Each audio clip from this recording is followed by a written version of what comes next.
And my real congratulations to Belong To, recently celebrated their 5th birthday, and who in 5 years have made such an incredible difference to the lives of young LGBTs out there in Ireland.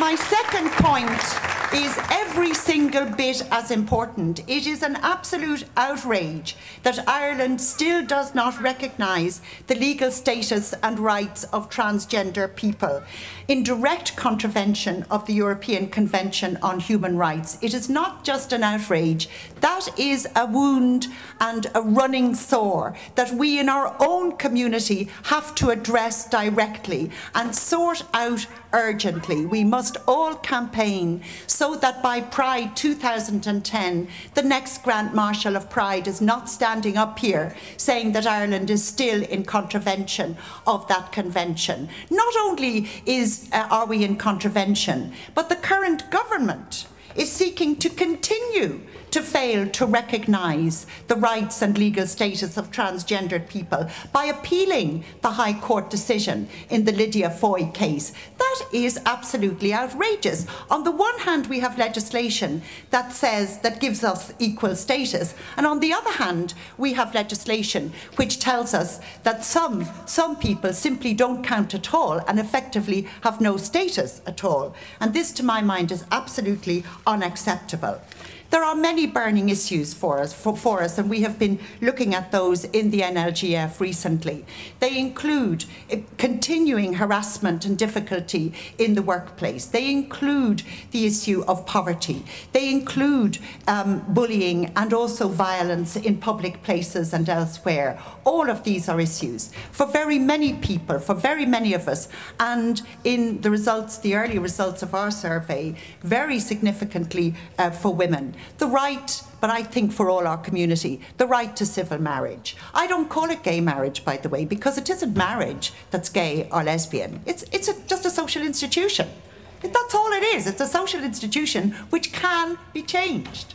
The people who want now to have access to that right of citizenship are lesbian and gay. And we deserve that right of access. We deserve to have the right to marry, because we deserve the right to be treated as equal citizens. We are equal. Why is it that we have a government which is determined to say, well, we think you're very nice, so we'll give you something, and we think you're very colourful, and we like the kinds of things that you do, but actually you're not quite the full shilling. We are the full shilling, and we will have...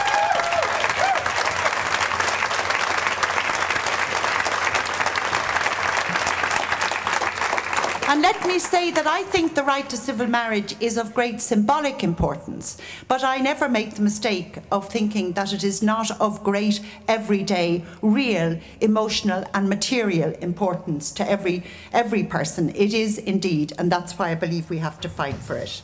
At least in Ireland, we can fight the good fight for equality and justice in relative safety and security.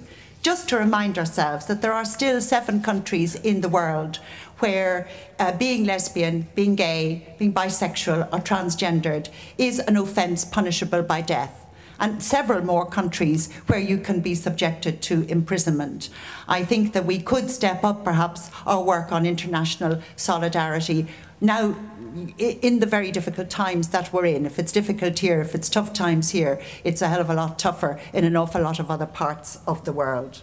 But finally, I wanted to talk a little bit about Pride and Prejudice, and a final word about another 2 Ps, passion and politics, or passionate politics. I came out all of those years ago because I fell in love with the woman, and it felt like the most natural thing in the world.